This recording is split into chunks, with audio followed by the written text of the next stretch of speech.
اپنے نام سنا ہوگا محمود غزنوی اور ایاز کا، ان کا باہم محبت کا رشتہ بہت گہرا تھا۔ ایاز ٹوٹ کے چاہتا تھا بادشاہ کو، اب دیگر مصاحبین حسد کرتے تھے، بغض رکھتے تھے، وہ کہتے تھے یا اس میں کرشمہ اور کمال ہے کہ بادشاہ اس کو اتنا ہی چاہتا ہے۔ تو بادشاہ جب ان وزراء کا، مشیروں کا حسد حد سے بڑا ہوا دیکھا تو ایک دن سب کو اپنے دربار میں حاضر کیا۔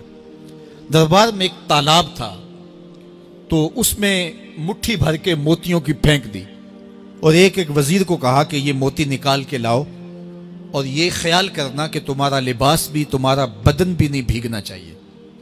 تو سب نے کہا کہ یہ عجیب بات ہے کہ حوض کی تہہ سے موتی نکال کے لائیں اور لباس بھی نہ بھیگے اور بدن بھی نہ بھیگے، یہ تو لازمی ہوگا۔ پھر دوسرے وزیر کو کہتا کہ یہ موتی نکال کے لاؤ، تمہارا لباس بھی نہیں بھیگنا چاہیے، تمہارا بدن بھی نہیں بھیگنا چاہیے۔ تو وہ آگے سے حجت کرتا یہ کیسے ہو سکتا ہے کہ بدن بھی اور لباس بھی نہ بھیگے اور موتی بھی نکال لاؤں؟ تیسرے کو، چوتھے کو، پانچویں کو، ہر ایک آگے سے حجت کرے، یہ کیسے ہو سکتا ہے؟ پھر ایاز آ گیا، تو بادشاہ نے ایاز کو کہا کہ یہ موتی نکال کے لانے ہیں اور تمہارا لباس بھی اور تمہارا بدن بھی نہیں بھیگنا چاہیے۔ ایاز نے فوراً چھلانگ لگائی اور موتی نکالے۔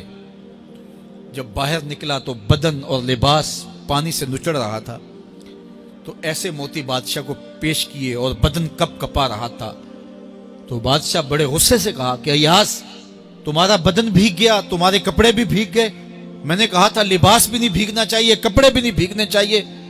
تو ایاز بڑی لجاجت سے عرض کرنے لگا، بادشاہ سلامت، آپ کے دو حکم تھے، ایک یہ کہ موتی نکال کے لانے ہیں، دوسرا حکم یہ تھا کہ لباس اور کپڑے بھیگنے نہیں چاہیے۔ تو ایک حکم میں نے پورا کر دیا ہے، دوسرے کی معافی چاہتا ہوں۔ تو صاحب، اللہ نے حضرت انسان کے سینے میں جذبات کا ایک جہاں آباد کیا ہے، شیطان کو بھی انسان کے پیچھے لگا دیا، اس کی آزمائش کے لیے، اس کے امتحان کے لیے۔ نفس بھی اس کے اندر موجود ہے، اور دوسری جانب اس کو گناہوں سے منع بھی کیا اور نیکی کی تلقین بھی کی۔ اب کتنی مشکل زندگی ہے حضرت انسان کی، آئی جان شکنجے اندر جویں ویلنے دے وچ گنا، کتنی مشکل زندگی ہے۔ خواہشیں ہیں کہ آوارہ ہیں، آرزویں ہیں کہ بے قابو ہیں، اور دوسری جانب اللہ کا حکم ہے۔ اب کیا کرے؟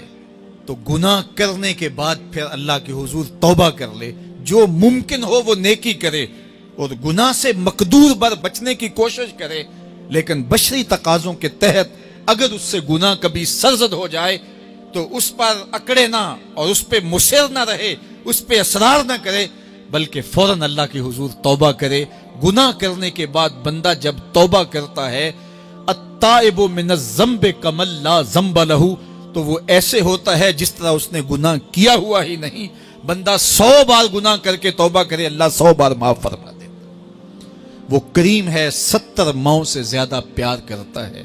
تو بندے اس کی دہلیز پہ جب توبہ کرتے ہیں، رجوع کرتے ہیں اور اس سے معافی مانگتے ہیں، تو وہ یہ نہیں دیکھتا کہ یہ گناہ گار کتنا بڑا ہے، وہ یہ دیکھتا ہے کہ یہ میری دہلیز پہ آیا ہے، اور اس کے ما قبل کے سارے گناہ معاف بھی کرتا ہے، بلکہ گناہوں کو بدل کے نیکیوں میں بھی تبدیل کر دیتا ہے۔